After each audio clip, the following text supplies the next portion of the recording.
Assalamualaikum warahmatullahi wabarakatuh. Saya Abdul Arif bin Sidi dari Fakulti Pendidikan Universiti Kebangsaan Malaysia akan membentangkan satu kertas kerja yang bertajuk Maqasid Ta'dib menurut perspektif Islam, panduan guru pendidikan Islam dalam pendidikan masa kini. Seterusnya sedikit pengenalan.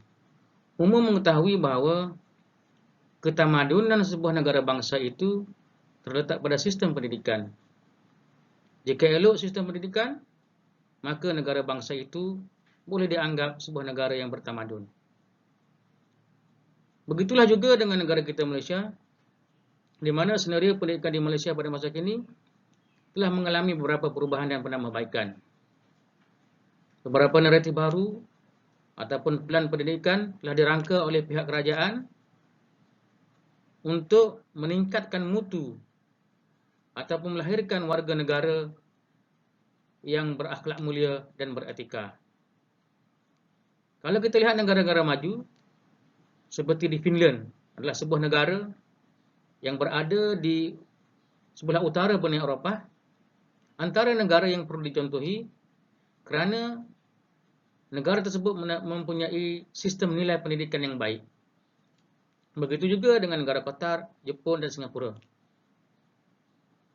Tujuan utama penubuhan ataupun pelan pembangunan pendidikan Malaysia ini adalah untuk melahirkan warga negara yang berakhlak mulia dan memiliki etika yang tinggi. Ini antara teras yang terkandung dalam plan tersebut. Namun begitu, kita masih lagi kedengaran rungutan daripada masyarakat di luar sana, di mana masalah sahsiah murid seperti gangsterism, kes buli, ponting kelas, ponting sekolah dan sebagainya masih lagi berlaku.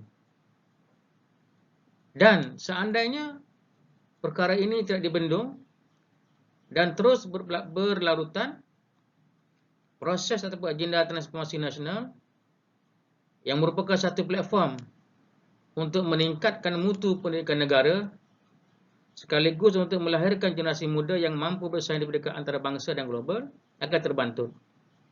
Justru itu, kita perlu fikirkan beberapa pendekatan baru untuk diketengahkan supaya segala perancangan kita akan mencapai matlamatnya.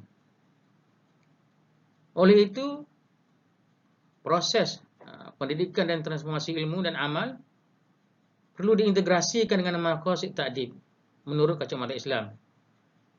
Dan ianya perlu dihayati secara serius. Berteraskan kepada pemahaman maqasid ta'dib ini, kita berharap suatu hari nanti negara kita akan dapat melahirkan warga negara yang soleh dan musleh. Dalam kertas kerja ini, saya telah gariskan dua objektif utama. Yang pertama, meneroka maqasid ta'dib menurut perspektif Islam. Yang kedua, mengkaji peranan guru pendidikan Islam dalam pembentukan adab dan nilai. Manakala metodologi kajian pula, kajian ini adalah berbentuk kualitatif di mana ia melibatkan beberapa pencarian bahan daripada sumber utama seperti kitab-kitab berbahasa Arab yang mengemukakan perbincangan tentang maqasid ta'dib, manakala sumber sekunder adalah daripada kertas kerja, jurnal, laporan tesis, buku-buku ilmiah, proceeding, artikel dan perbincangan yang menyentuh tentang pandangan ulama berkaitan dengan maqasid ta'dib dan peranannya terhadap pendidikan pada masa kini. Seterusnya ialah pengertian ta'dib. Ta'dib ni adalah merupakan masdar daripada kata adaba yu'adibu ta'diban yang berarti mengajar sopan santun. Beberapa orang ulama telah mengemukakan ta'rifan ta'dib ini Antaranya ialah Al-Ghazali yang menekankan maksud ta'dib dalam pendidikan iaitu menanam perangai baik dalam diri kanak-kanak supaya mereka dapat membezakan ataupun menilai antara yang benar dan yang salah. Ini pandangan Al-Ghazali. Seterusnya, pengertian ta'dib menurut Al-Attas, di mana beliau mendefinisikan ta'dib sebagai unsur-unsur yang mencakupi pengetahuan ataupun ilmu, pengajaran, ta'lim, dan pengasuhan tarbiyah. Manakala, menurut pandangan Fairuz Abadi pula, menegaskan bahawa perkataan ta'dib berasal daripada adaba yang bermaksud allama, iaitu mendidik.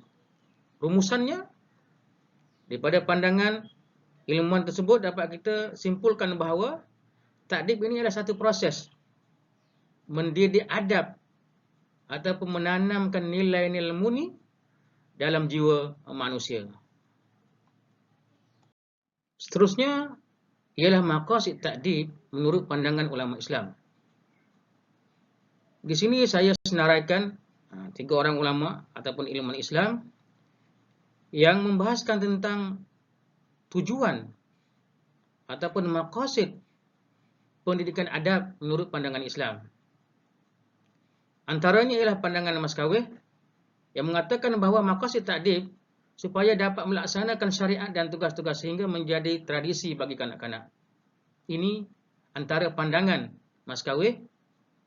Tujuan ataupun maqasid ta'dib supaya kanak-kanak itu dapat melaksanakan syariat dan tugas sehingga menjadi satu amalan, sehingga menjadi satu pembudayaan. Manakala menurut Al-Qaradawi pula mengatakan, maqasid ta'dib merupakan pendidikan keseluruhan, termasuklah akal, hati dan nurani, jasmani, akhlak dan tingkah laku. Ini antara pandangan Qaradawi, di mana beliau mengatakan maqasid ta'dib ini mencakupi keseluruhan hidup manusia, termasuklah akal, hati dan rohani, jasmani, akhlak dan tingkah laku. Namun begitu,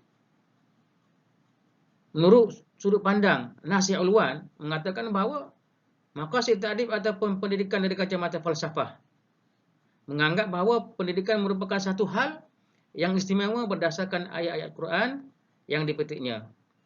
Beliau mengatakan bahawa maqasid asas ta'dib ialah membina syakhsiyah dan jiwa seseorang. Seterusnya, maqasid ini adalah suatu perkara yang ideal yang patut diaplikasikan dalam pendidikan dan perlu dihayati oleh semua GPI. Ini kerana maqasid ta'dib bukan sahaja terhad kepada bidang keagamaan dan kerohanian, malah maqasid ta'dib ini juga memberi penekanan kepada urusan keduniaan dan kebendaan yang juga merupakan sebahagian daripada persediaan manusia untuk mencapai kebahagiaan. Ini memberi maksud bahawa maqasid ta'dib ini bukan saja mementingkan urusan keagamaan, malah ia juga mengambil kira urusan keduniaan. Tujuannya apa? Tujuannya untuk mencapai kebahagiaan. Seterusnya ialah apakah peranan kita, apakah peranan GPI untuk melahirkan modal insan ataupun warga negara yang berakhlak mulia, yang beradab dan bersaksiah tinggi. Di samping kita melaksanakan tugas hakiki kita mengajar dalam kelas, kita menghabiskan sukatan, kita isi pelaporan, kita melakukan tugas-tugas perkeranian dan sebagainya. Kita juga ada tanggungjawab lain, di mana dalam masa yang sama kita terapkan nilai-nilai murni dalam diri, dalam jiwa anak-anak didik kita. Antaranya ialah saya kemukakan 2 pandangan. Yang pertama, menurut pandangan Abul A'la Al-Maududi mengatakan bahawa peranan da'i ataupun peranan pendidik, terdapat 3 kriteria adab yang perlu diajar oleh para pendidik. Yang pertama ialah mengajar supaya anak didik ini dapat mencari keredaan Allah Subhanahu Wa Taala dan Rasulnya. Yang kedua, mengajar anak didik supaya dapat mengurus kehidupan dan berdiri di atas adab Islami secara keseluruhan. Dan yang ketiga, mengajar supaya tuntutan Islam yang utama kepada manusia dengan mendirikan sistem kehidupan yang dipenuhi dengan kebajikan dan bebas dari kemungkaran. Ini antara pandangan Abul Ala Al-Maududi yang diketengahkan untuk mendidik adab dan nilai kepada murid-murid.